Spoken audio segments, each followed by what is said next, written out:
What's going on, everybody? Welcome back to Bev Boys, your one-stop shop for all your energy drink reviews. I'm Christian, I'm Brian.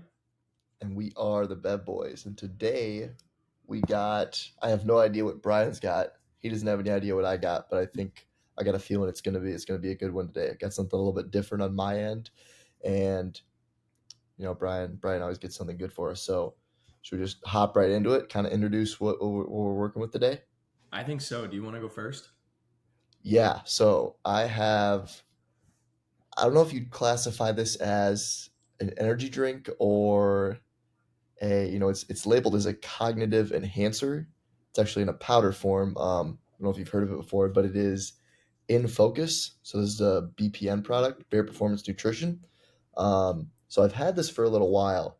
I remembered it when I went back home, and I was like, "Oh, this is sick. This is like a good nootropic cognitive enhancer. It's not going to take up much space in my suitcase, not going to weigh a whole lot, and it's in powder form, so still have a good amount of servings." So basically, what this is, if you don't know, Bare Performance Nutrition, Nick Bare. I'm a big fan of their supplements. Their protein powder is pretty solid to me. I haven't really had any of their other supplements, but I've heard good things about their reds, their greens powder, and this In Focus supplement is solid. I haven't had it in a long time, so I feel like this is going to be a pretty good review. So it's a watermelon passion fruit flavor. It's labeled, like I said, In Focus Cognitive Enhancer, Energy, Focus, Cognitive Health. As you see the label, that's kind of their signature, that kind of white black overlay, just a simple. I think it looks pretty solid.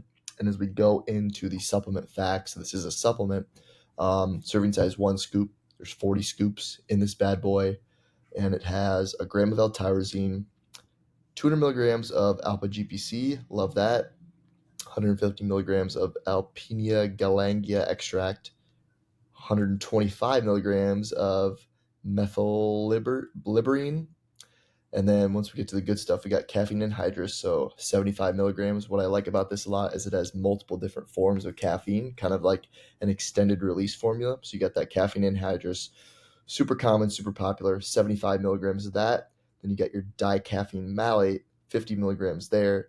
And then you have another 25 milligrams of caffeine from Biozamol. I think I'm saying that right. It's a trademarked. Haven't really heard of that one too much.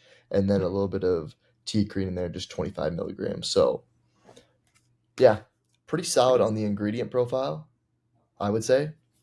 I was gonna say stacked blend in there. And before we get into mine, BPN's like one of those companies. Like they've been around for 8, 10 years, maybe. Like if you Yeah, it's a include like their real like the small start when it comes to Nick, like when he started selling stuff, like having his brother like package it when he was stationed in Korea. I think he was in Korea. He's in mhm. Korea, China, Japan, Yeah, I think so. one of those I think it was countries. South Korea. Yeah, and he was like basically doing all of the marketing stuff like during the night because he actually had to work as uh I think he was an infantryman. I could be wrong. Yeah, Um, I know he was like a ranger. I know he he like was an went to army ranger. I rangers know that. I think ranger he was. school I and think he was completed that. an officer too. Right. Uh, So yeah, he would his YouTube was kind of where it all started. What I remember. I mean, I'm sure he still is kind of big on the YouTube space. He's big into the kind of hybrid athlete type of training. Being able to at first he was just kind of like weightlifting and stuff. But in recent years, he's got into like ultra endurance type of stuff, and now kind of this hybrid stuff where being able to run long distances while also looking jacked and being decently strong, which is definitely unique.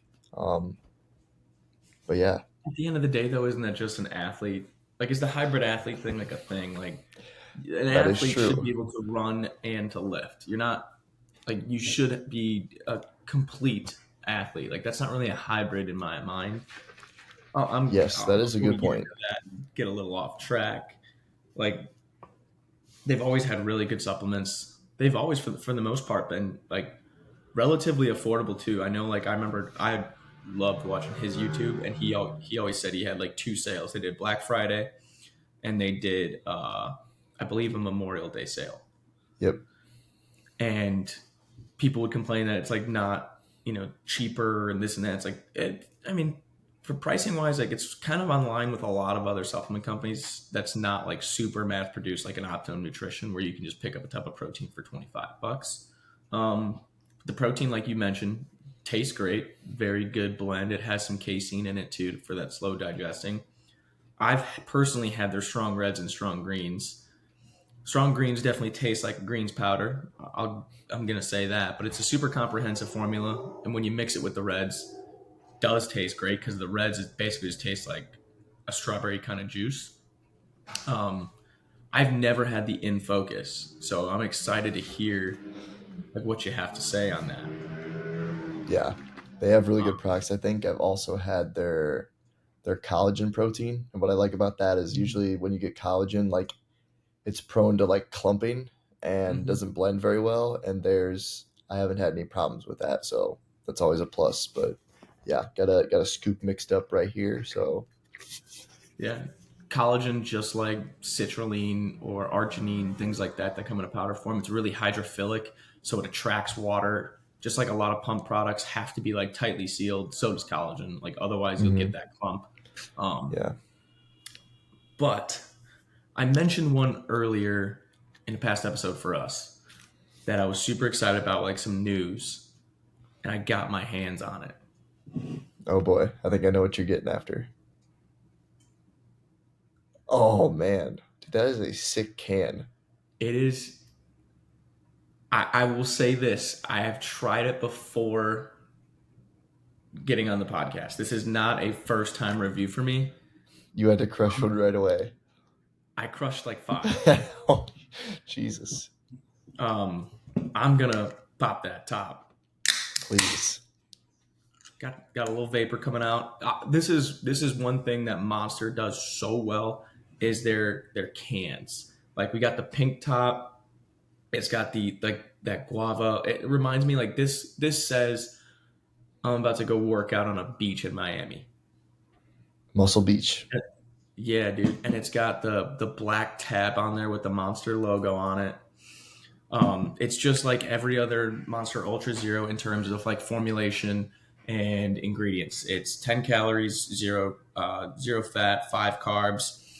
Two of those carbs are from erythritol, vitamin B6, B12, B3, B5, 160 milligrams of caffeine. So basically, you're looking at like per ounce of fluid per fluid ounce, you're getting 10 milligrams of caffeine, which that's pretty standard for like a Monster, a Red Bull, any like the I don't want to say generic, but like the Like the more classic. nationally the classic nationally readily available brands. Um, I can't talk good enough about this flavor. I'm so excited for this blue Hawaiian flavor to come out because of how good this is. Like there's such small details too. Like there's like the little flamingo in the can there with that little top with the fedora and Dang. shades. Like the flavor is officially Ultra Vice Guava. So it's meant to look like Miami. It's so good. I'm just gonna like the coolest part is like guava is such a not done flavor. No one does it. Um, but it is so good. It's hard to describe if you've never had a guava. Um, it's a very very like refreshing and like tropical flavor, and then it finishes very close to like the ruby red monster, where it's got almost that like grapefruity taste at the end of it with the citrus. I'm gonna come right off the bat and say this right now before we keep talking. This is my favorite Monster Ultra Zero flavor. Wow. That is a It bold is statement, my man. it is my favorite, and the white Monster is classic. The blue Monster Ultra Zero is what I grew up on. I love the grape. The green can's great as well. This is it. The strawberries and dreams is fantastic. They these motherfuckers don't miss. They don't miss. But this is the best one. I promise you. It's lightly sweet, little tart at the end. It's insane. I'm gonna finish this entire can about like halfway through this show. Man, It's so good. Well, I know what I'm picking up when I get back to the States. That sounds delicious, and I'll take your word for it. There is there's some other energy drink and supplement news that we need to address. Um, Another flavor that has just recently come out in one of our other favorite brands is the Welch's grape juice from Ghost. If no Mm, one has seen this yet at this time, Ghost officially has sold part of their stake in the company. They have been sold or purchased by Keurig slash Dr. Pepper for wow. $1 billion. Did it say how much it was? Like percentage wise, or no? Just said partial? I think it's for like an 80 or 90% stake. So Okay, so a good most of it. Okay.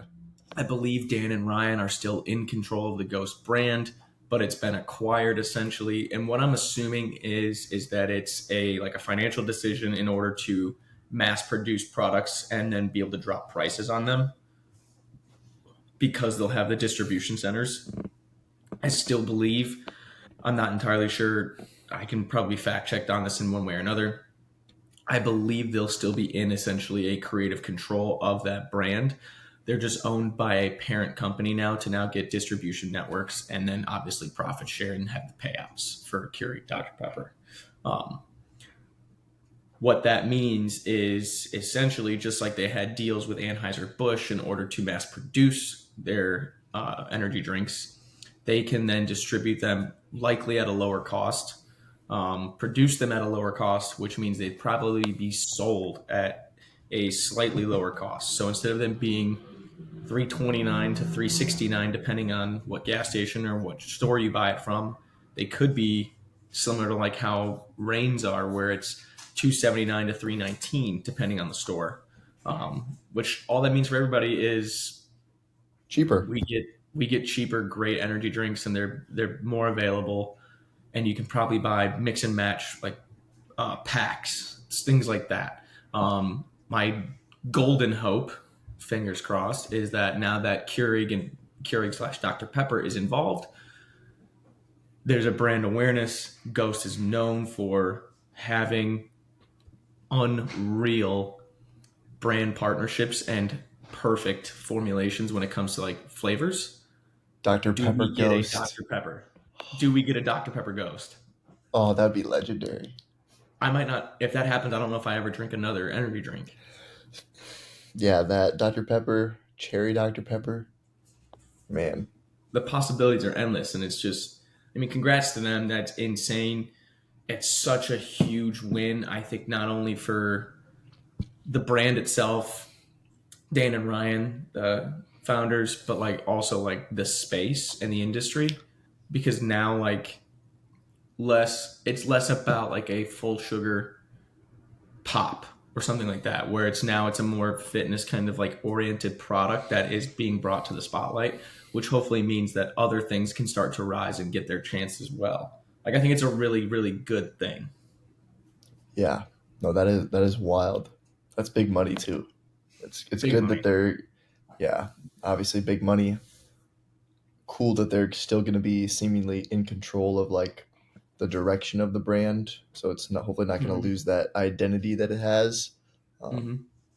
so no, that's sick.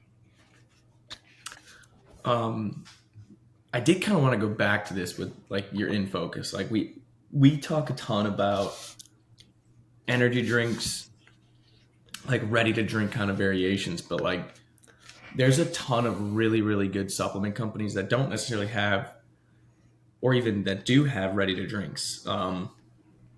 Like one of those being BPN, like very, very small start. They've grown tremendously. I believe they have two HQs now. They have one, I think, in Nashville and one in Austin, which is the original one.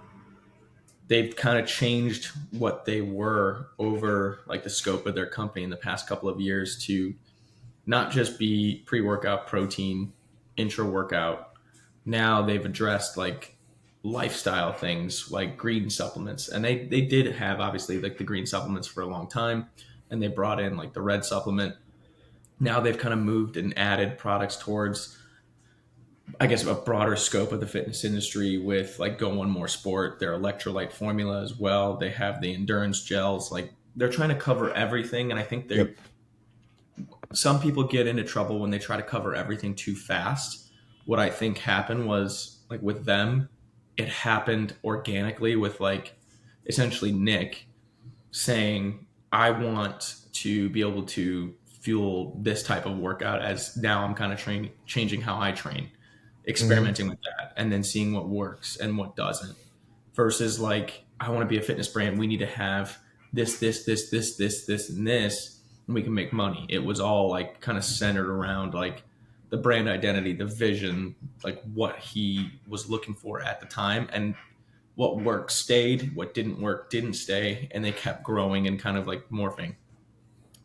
I feel like the same thing kind of happened with like Raw, um, with Chris Bumstead, and I cannot for the life of me remember the co-founder, but like 6-time Mr. Olympia. Typically, what's going to be in there? Creatine, protein, pre-workout, pump formula, maybe a carb supplement.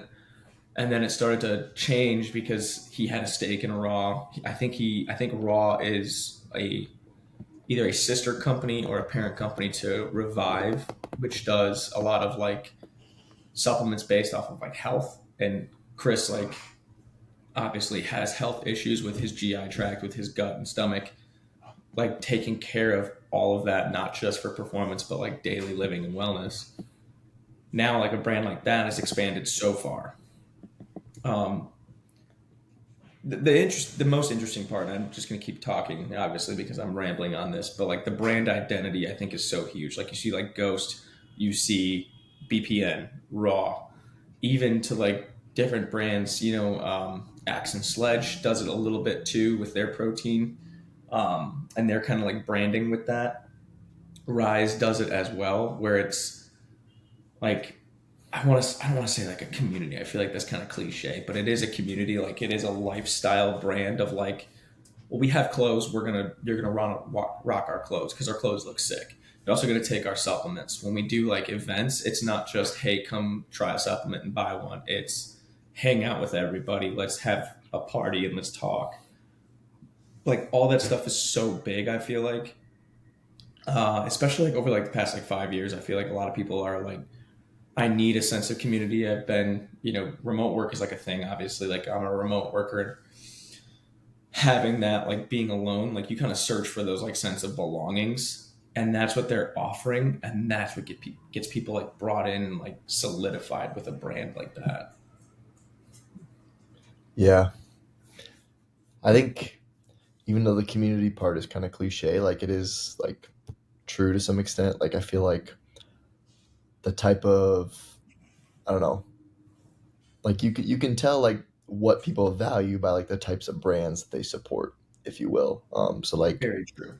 yeah, so like that's what I think of. Like if you find someone that like we both really like certain product lines like Ghost, Gorilla Mind, Monster, stuff like that, and like we like a lot of the same stuff. We obviously have different interests, but like we like the same stuff in energy drinks as we do like in maybe like a pre-workout or a protein, this and that. So I think that explains it very well.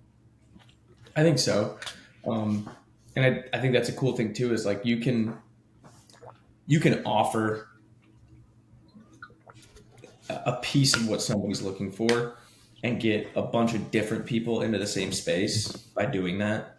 And like you said, like we have a lot of the same common interests. And then like when it comes to like our personal like training philosophies, like how we train ourselves, how we want to work out, things like that, they differ a fair amount.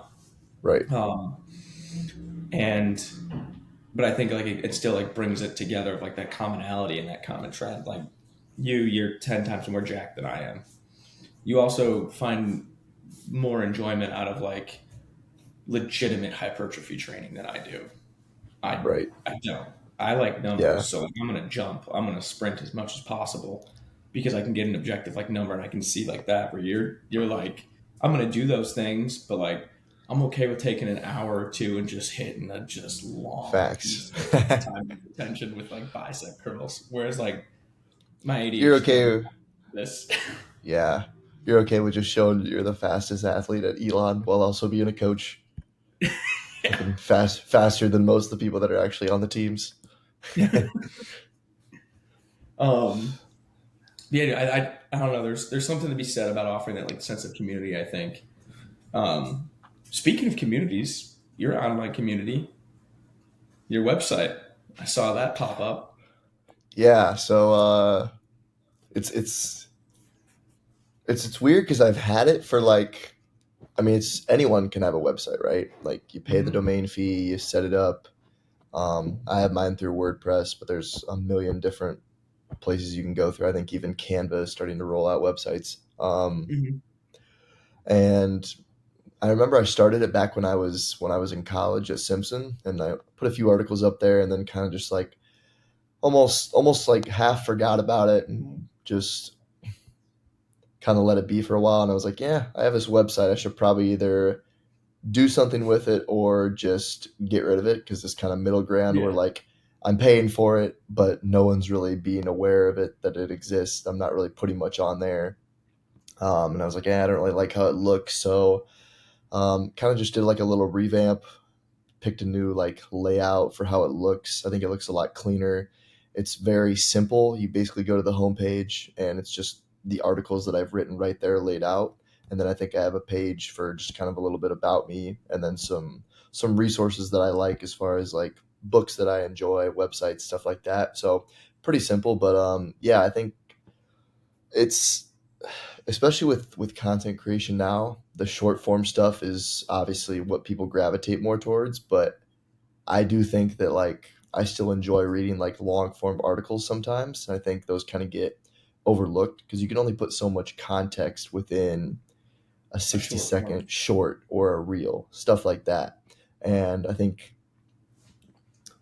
like gonna try to use it with like, maybe I talk about the same thing that I would in like an Instagram reel, but actually give context and like expand on it, because it's so like, and I think that's part of the reason why people will often like go back and forth arguing, like trashing people on social media, because you see something, but you literally have zero of the context, which, yeah, you might be able to judge a little bit, but I think the goal for me is to kind of expand on some of the stuff that I'm doing in like my short form content and kind of go a little bit deeper.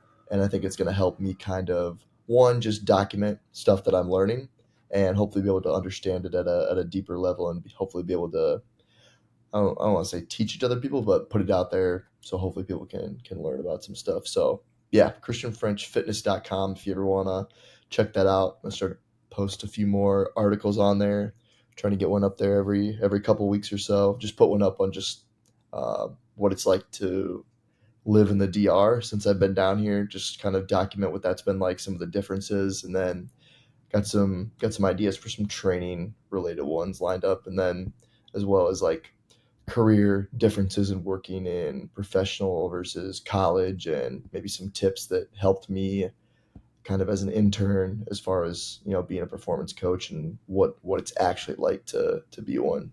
So I think like the biggest thing that like you said, like the context, like when we see a short, it's really easy to be like, okay, I have the whole thing figured out because you took 60 seconds of it, but it also is like the first layer, hmm right? There's so much more that goes into probably even just that post of whatever it was. Now, I won't lie, there's probably some people who just say, like, I'm going to film 5 exercises and post 5 exercises. Totally fine. Do what you need to do, by all means. But like when you see someone who's like putting out like this is how we're training, or this is like my theory of this is what I think will work, it's like you now have the ability to say, hey, this is what it is. This is why I think it's going to work. This is our current situation. This is the athletes I work with in terms of like whatever it is, their objective numbers, their anthropometrics, the way their anatomy set up, the way they move biomechanically, kinematically, whatever it is, like you're able to like provide that context, and now you have a total picture where it's like, if you want to make a judgment call on it, then it's like you feel like you're a little bit more informed to make a. It's like when your parents watch. Yeah, I don't know if your parents. My parents watch like CNN and Fox News. Like they get one got a little Fox split. News dad. Fox That's a News good dad. dad. That's a good We all dad. got we all got a Fox News dad, and sooner or later we'll probably all eventually become one. I'm just trying to hold out on that. Facts. But like it gives you the idea of all the stuff that's like going into it besides that. So you can when you form that opinion, you're more well informed versus like I said, like on like say on a major news network, if you only watch this one all the time, you're only getting this specific angle of that information and you're only getting this little bit of information when it's probably we should look at it from you read Mental Models Volume 1, correct? Yep. It's the blind men with the elephant theory Right. where they're always looking at like say the elephant's trunk and they're like, well, the elephant looks it has to be like a rope Yeah. versus like it's not, or it's a wall and all they've done is like stare at the elephant's ass and they're like, why is that Yeah. wall have a hole in it? They're not. Yeah. They're not seeing the full picture. They five different people think it's five different things when really it's none of those things at all. Yeah, exactly. So like this gives you the ability to take a step back Yeah. and It's a like look at the holistic entire view. picture. So I love that.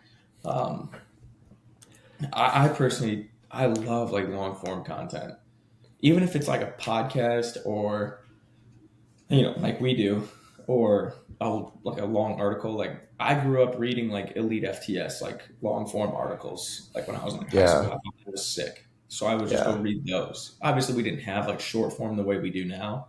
Right. Like, But yeah, I remember that too. Like bodybuilding.com, Tiger Fitness, Renaissance Periodization later on for me. mhm. But yeah, it's definitely like I don't think the long form content is dead by any means, and I do think it's valuable to like because like obviously with I would say more bias towards people my age and younger, they're gonna gravitate more towards Instagram, TikTok, Twitter, YouTube Shorts, stuff like that. That's more short form. But I think it's good to have like if you're thinking about building like a comprehensive like brand or just like you want to get out there of like what you're about, you got to have something more than just like the short form stuff. I think it's good, and that'll probably be what gets eyes on you. But then if you can have them people that see you there can filter over to your website where you have a much more like in-depth article, or to like a YouTube channel where you're having an hour long discussion with someone, or a 15-20 minute video going over some stuff.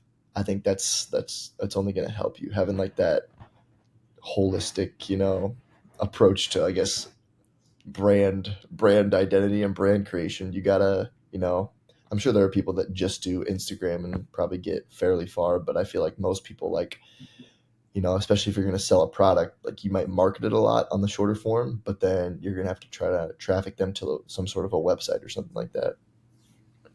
I also think it's like, and this sounds so bad, but it's like offering more than just that blurb because it's like when someone comes to you in that aspect, like they're expecting you to be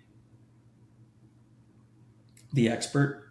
You should probably be the expert, right? And if you can't extrapolate that knowledge or you can't expand upon it, like, are you truly the expert in that, or are you just someone who read something, remembered a little bit, and regurgitated it? Right. And I think that's a lot easier to do with an Instagram post or Mhm. something short form content, because the thing with the article is like you're like you could post something on Instagram every day fairly easily and not have to think super deeply about it. Like, I mean, technically you don't, I mean, you could just put a video out there with no caption at all. And I think that's fine if that's what you want to do. But like for me with the articles, I think that's something I thought about is okay, this is going to force me to actually like confront the stuff that maybe I think I understand, but don't understand it as well as I thought.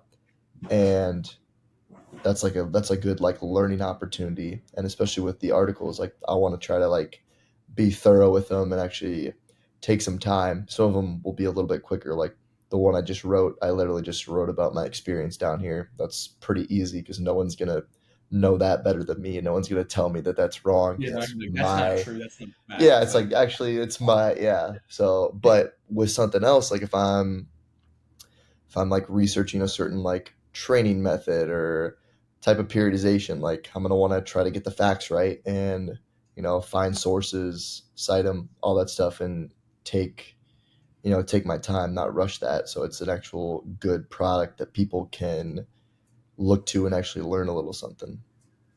And then Yeah. over time, hopefully we get better because obviously, like, I was looking back at some of my earlier ones, and some of them are pretty solid, but some of them, like, damn, I took that, like, that was, I think about this a lot differently now, which is fine. Yeah. Like, I think it's cool to kind of see, like, back then what I thought, and then X amount of years later, I'm like, wow, I've come a long way. Like, I still think a little bit like that, but it's a lot different.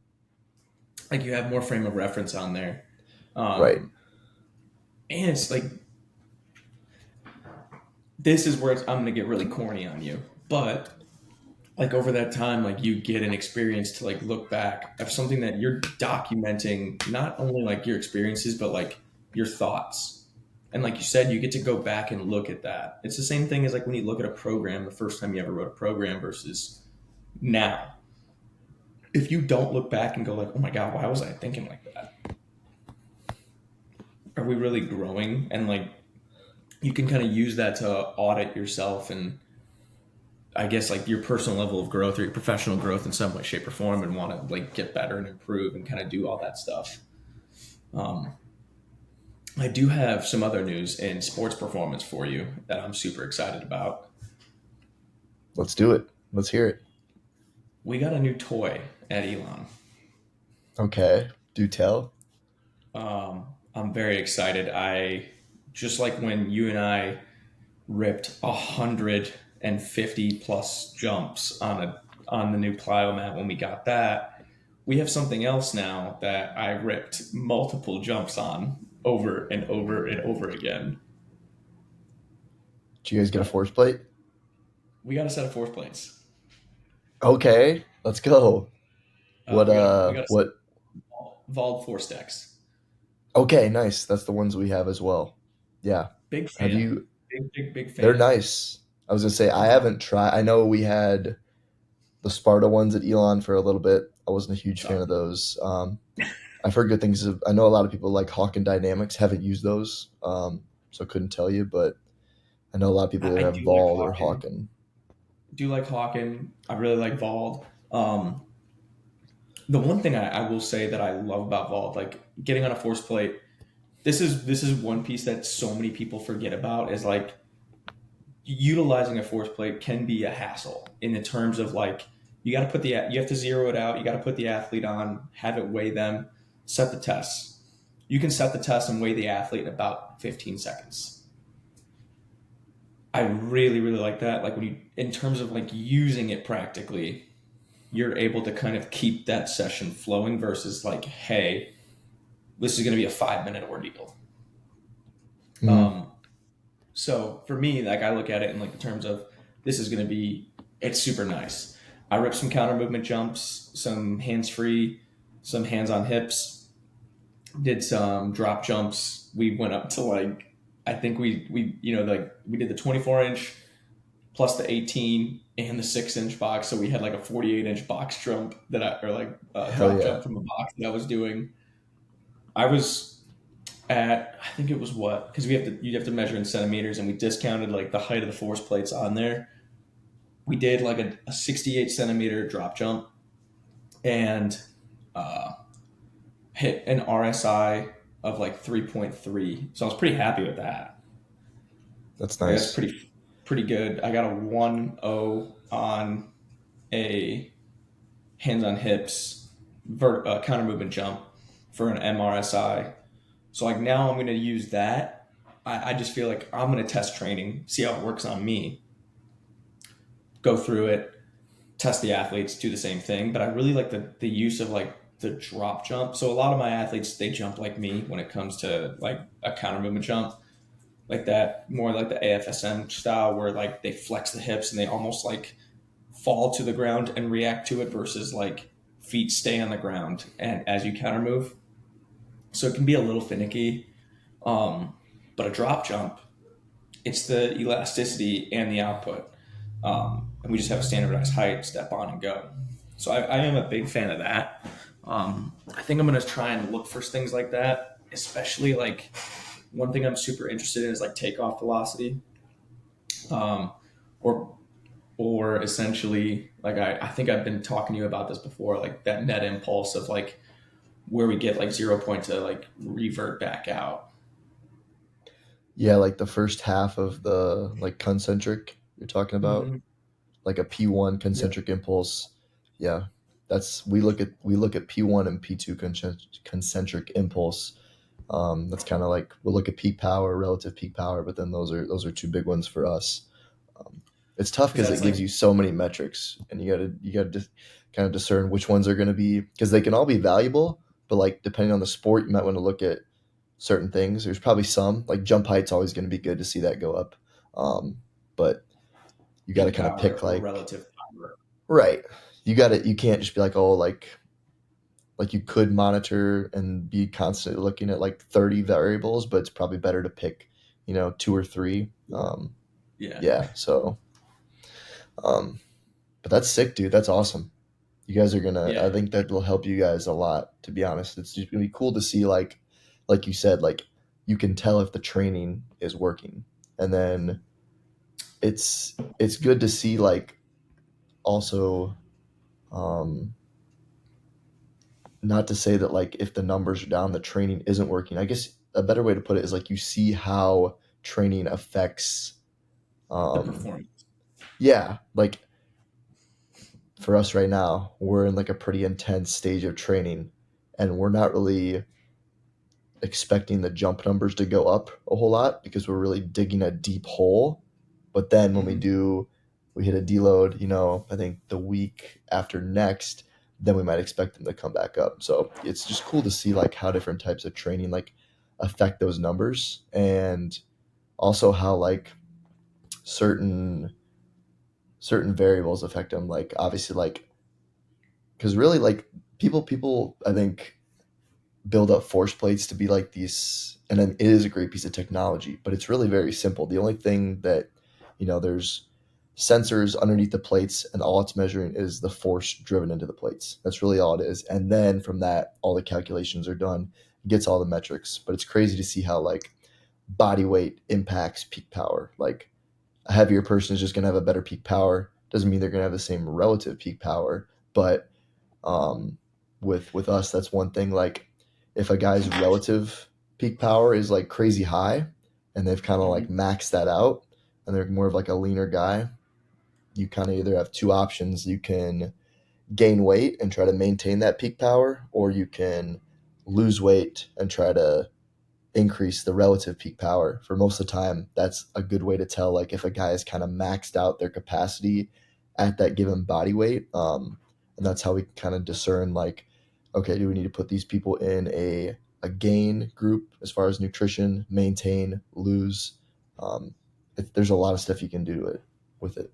So And I think it affects more than just like you said, like your training. Like you can figure out if it's like, all right, well, we need to start looking at like your diet, your dietary restrictions, whether we need to add more food, more calories, a little bit more protein. Are we not recovering enough in order to maintain consistency over these tests? Have you kind of maxed out your relative peak power? Have you kind of done this? Have you done this? And it's like, well, now we look at it as a total high performance model, utilizing some of those metrics versus just is it, oh, we need to do more strength reps, or we need to work on this range of like rep scheme, or we need to change your loading parameters to make sure we move things faster because we have to redirect force, whatever it might be. You kind of move past like your four walls with utilizing some of those metrics. And I think that's where some of that stuff gets lost in translation because it's kind of an uncomfortable conversation to have with somebody or an athlete or even just like essentially like step outside of like your silo. And good organizations want to step outside of their silos to work collect, and it's not necessarily like you guys saying this needs to happen, go do it. It's like a collaborative conversation of, well, we see this, what do you see? And maybe speaking with like their dietitian, their nutritionist, and you're saying how are they eating, like what's their kind of current dietary like looking, or what's their current kind of diet looking like. Well, they haven't, they're eating x amount of calories. We're probably at zero point 0.7 grams of body weight or grams of protein per kilogram of body weight. We can probably go up a little bit, up the number of calories, about 300. Now we can see if we get them on 5 extra pounds of muscle. Does that relative peak power stay the same? Has that gone down? Okay, well now we need to change in order to like bump that back up, because now we have the additional body weight or muscular mass, but we're not utilizing it the way we want. And then it's like, all right, well, especially in baseball, like depending on a pitcher or a position player, you can look at like your eccentric braking forces on like whatever their like essentially their block leg is on their pitching, and you can start to Hmm. look for that. Like, what's that stiffness look like on that leg? Okay, well now we need to improve that stiffness, and are they utilizing it in the skill of the sport? So now you've not only gone in like their athletic kind of performance in terms of GBP development towards us, and as their diet goes, maybe it's their sleep, whatever. But you've also now helped influence like skill practice of like, well, now we've got the lower limb stiffness of that block leg. We should go in and utilize it. Are they not utilizing it well enough? Now you can start to look at things and, like I said, like work collaboratively across departments, which based on our conversations, like you guys do very well of like, it's all one big peak performance team versus, hey, that's your S&C. Hey, that's your dietitian. Hey, that's your skill coach. It's like we are all the Cubs. The Cubs are here to make you better. And we just each play our part, but we're all going to work together on this. And it feels like everybody kind of understands at least a little bit, or at least enough of each other to be like, that's the expert. This is what I need. How can we get that from you? Yeah. And I think utilizing those like more objective metrics and having at least a slight understanding of them allows people to like, I don't want to say like get better, because obviously like some objective data is going to make everybody better if we can utilize that, but like it becomes a more comprehensive point of view versus just, I think their fitness is low, can we get them a little bit more fit? Like what does that mean? Like Right. versus like now we're looking at a specific instance and a specific attribute that we want to improve so we can utilize it, say in sport practice, or that we see this and we need this a little bit more so we can build a better athlete. Now you're talking to a dietitian.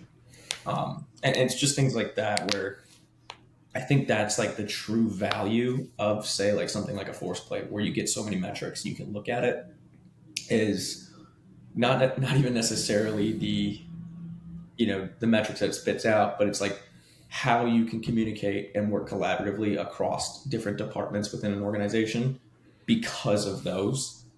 I think a lot of people like there's an ROI right there that like I don't think a lot of people like understand based off of that. Yeah, that's a great point. I think in an ideal world, and um, we're kind of trying to do this now, I would say, in an ideal world, like you would be able to see like everyone would have access to like say your strength coach, skill coach, athletic trainer, dietitian, etc., where you have everyone has access to like the AT can see the workouts for S&C, so can the skill coach. The S&C coach can see what the practice plans are um, for the sport. The dietitian can see all of it. Like everyone can see like that holistic plan. And while that may be a little bit, I want to say like uncomfortable, like I think it may be a little Overwhelming. bit yeah, like it may be a little bit uncomfortable at first, but like I think a place where like it sounds weird because like having everyone having access to like everyone's like plan, maybe a little bit like people may not like that at first. I think that Mhm. if people have the right mindset and know what they're doing, I think that can help create like a more well-rounded, um, just a more well-rounded approach, and having everybody on the same page. So, and just having that objective data is always going to be good. So, And I think that's a big thing too, is like when it comes to like if everyone has access to everyone's things, it's like then just have like a SOP or standards of procedure, standard operating procedure, whatever you want to call it, to where hey, you got to have the next at least 4 weeks 6 weeks, 8 weeks, whatever, et cetera, like that you want to have done. And then everybody knows we're all on the same page. So it's not like anyone has to go in there and be like, well, I have the whole year done. Well, I only plan in like 3 week increments because we're kind of more like a reactive kind of agile periodization, or the dietitian or the ATs like, well, we're pretty reactive in like the terms of like when an athlete comes to us, that's when we kind of start to formulate plans. But in that sense, as long as everyone is like aware of those situations, I think they also understand the limitations that some people get kind of put into, and it brings a little bit more of an understanding across departments of like, well, I can send them in there, but like we're probably not going to be able to get anything done today, right? Versus like, and like the most common conversation that happens is a sport coach wants something done now, and then you have to go from there. Mm-hmm. Um, I'm not saying that's the way it is at every organization. That's just like across the industry. Like that's the most common complaint. So like if that was to be a thing, we could alleviate one of those pain points by, and I'm not saying like a force plate is going to fix every organization, No, but I certainly think not. like the root of like that collaboration across all that could fix it. And utilizing things like the force plate can help facilitate that collaboration.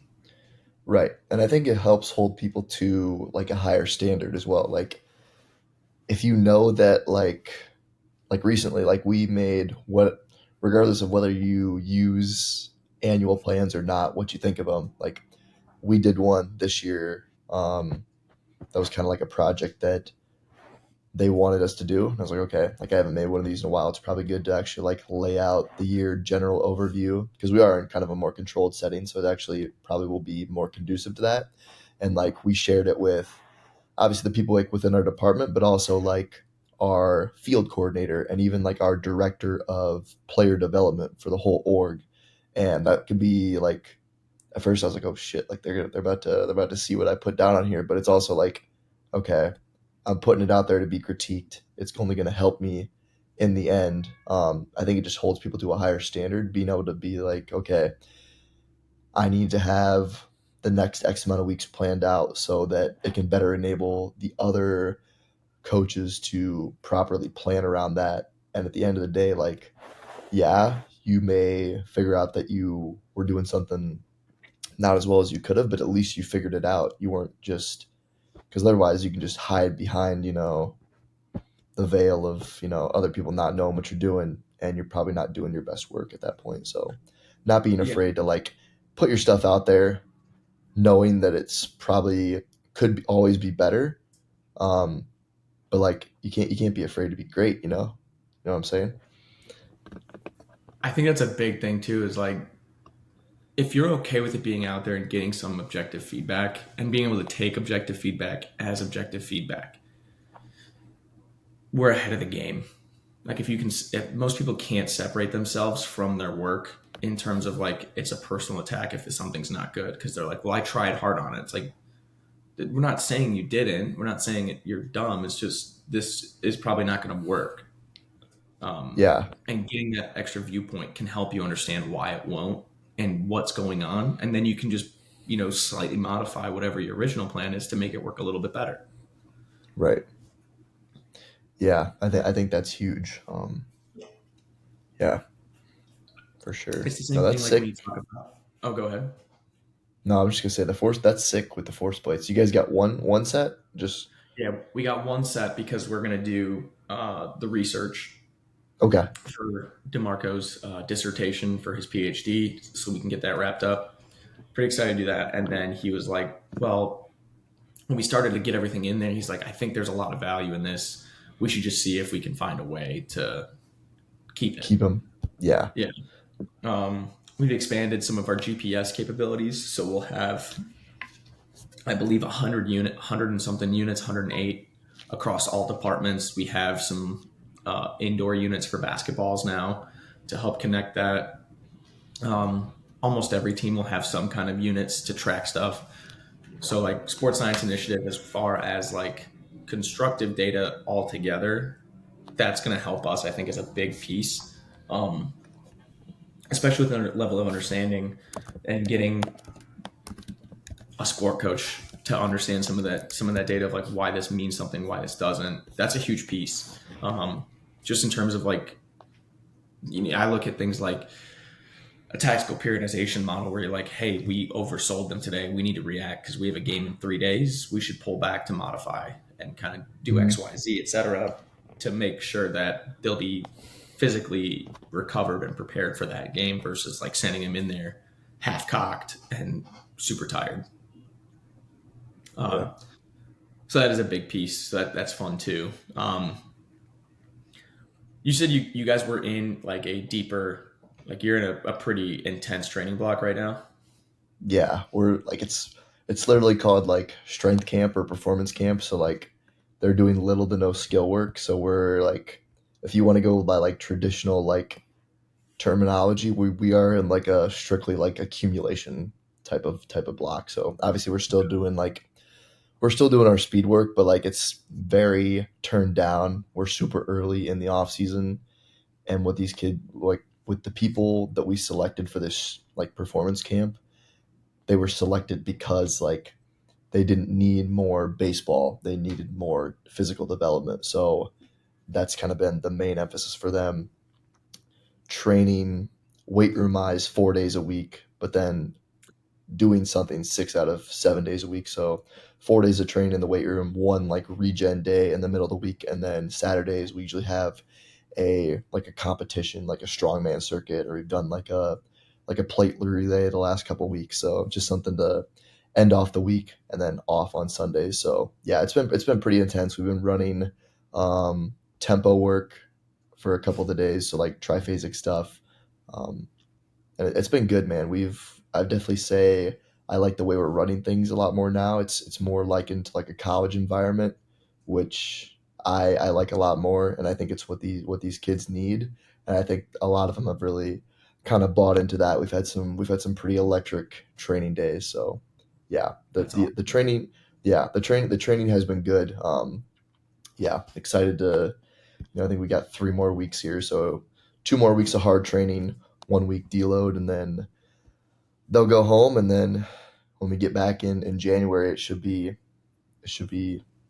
getting into more of the fun stuff as we get more into preseason. So yeah, man, it's been cool.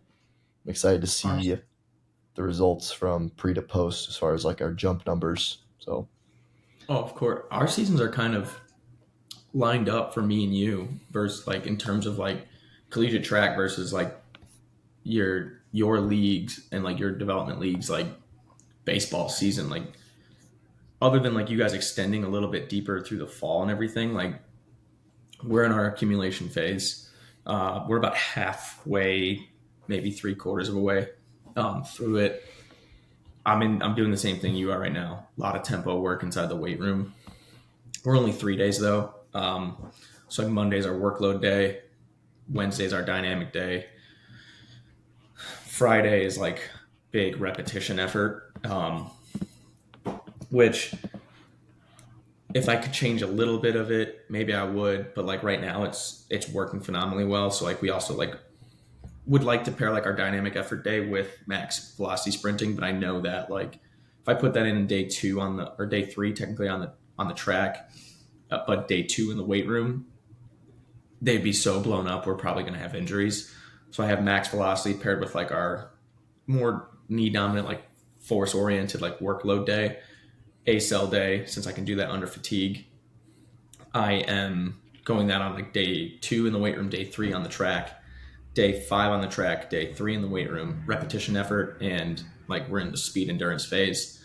So like a little bit of lactic on the track, but like our repetition effort is like essentially I'll pick like one movement, like we just got out of like um, essentially doing like an EMOM with like an SSB. Now we're hitting like single leg squats or like RFEs with dumbbells.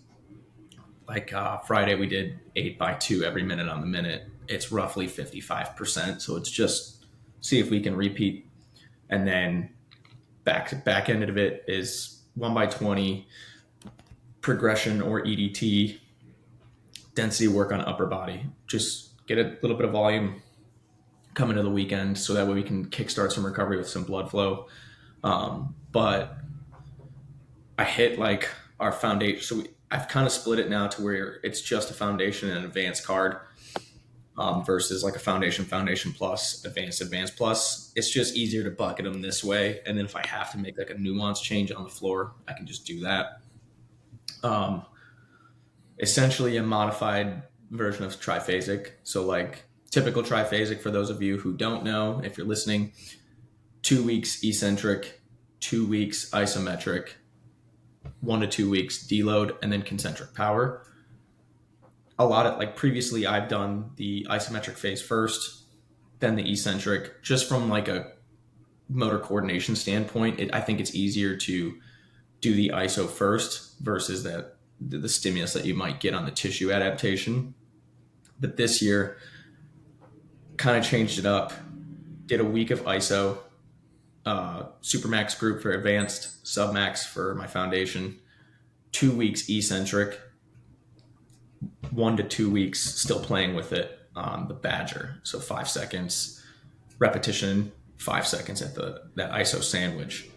So that way I can kind of get a little bit of both. I get the learning from the ISO that I want, the eccentric, and then I have the ISO on the back end that's going to do that too. And just like you had mentioned, I just straight up told the athletes, like, hey, if we PR in any of our jump metrics, like I'm taking them now to see that we're responding the way I want. If we have a PR, that means that we aren't like, I'm not like training, like pushing the training enough for you in here. Those numbers should be down, and you just got to be okay with that. Yeah. Yeah, we talked about that as well as like in like an accumulation phase, like if the numbers are down, like they probably aren't training hard enough. Like you're not actually like accumulating fatigue. So, and that's what another thing that's good about and you can do this on a jump mat as well, but like especially with the force plates, it's like you rarely look at a single jump and like start to panic. You look at trends over longer period of time, and the more data points you get, the better. Um, say you take one at least once. You could jump once a week, twice a week, every day that you lift during the week. The more data points, the more trends you're going to be able to see. The only time that we really like get um, a little bit concerned is if like a certain metric we look at is down by more than like 10%. Then we may, ask a question, just kind of talk with the athletes. Obviously, if it's down like a crazy amount, like we had a kid that was down like, I think it was like over 20%, and then he found out that he was like a asymptomatic ACL tear. So Oh that my, is so like that's an exception to the rule. But like rarely, like if a guy's down or up, if a guy's down 5%, 6%, really if it gets over like 8 or 10, I would say, then it's you have a conversation. And then if it's still down, if it continues to go down after that, then that's when you get a little bit concerned. But usually, it's tough to isolate a single jump because some guys, especially when it gets tough, if you're not, one day they may jump early in the day, one day it's a little bit later. Obviously, you try to standardize it as much as you can, but obviously you the sports can't. world It's is so just, yeah, variable. it's hectic. Yeah, exactly. Like we try to, with our procedure, it's very standardized. Like we like to give the same cues every time. We like, we have a procedure, make sure that the plates are obviously zeroed, that the athlete's not like moving around a whole lot before they jump. Obviously, hands on the hips if that's what you want to do.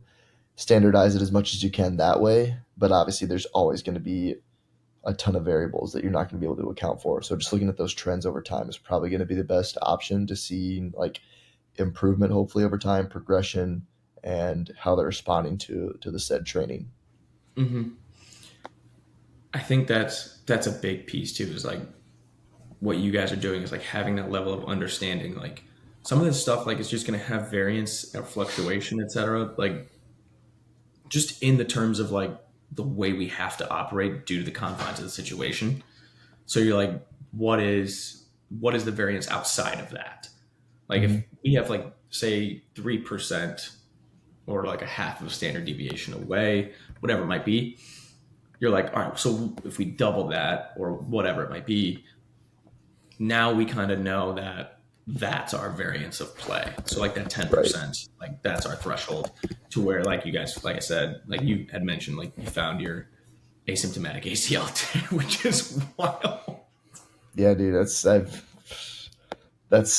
don't know if I'll see one of those again, but That's just a shit. wild one to be like asymptomatic on it, like having an ACL tear. It is wild. Like I didn't even know that that was like possible until they were like, oh yeah, because like this dude was like pitching and like doing everything.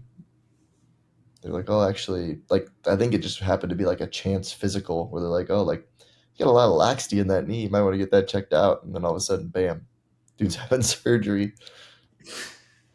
Dude, that's absolutely wild though, because like in my like I said, like in my opinion, like I've never encountered an asymptomatic ACL tear. Obviously, it can happen, Yeah, I don't but not very often, but it can I would just evidently. assume that you're going to be completely unstable, unless like you guys have done a good enough job to like like make a robust knee out Yeah, of I don't. that athlete.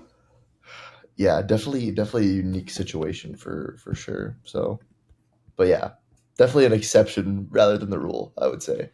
Yeah, dude, unreal. Yeah. Should we? Should we wrap this bad boy up? Yeah. Yep. Hmm. Hey, it lasted more than half the show. I've That's been pretty like good. milking this like last couple drops, man.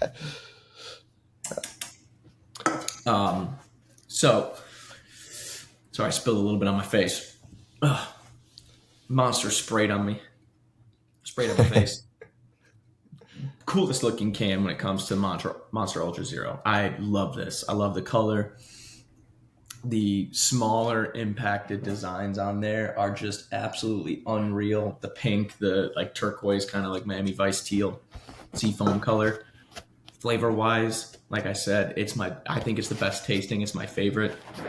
I think the highest Ultra Zero that we rated was an 8.2. Yep. So I think that obviously I was got to the go. white one or the strawberry one, and they were both pretty close. I think white. I think you and I like had inverted scores. Like if you had like an 8.2 for the white, Yes. I had like a 8.1 or something for the white, Yeah. and you flip flopped with the strawberry.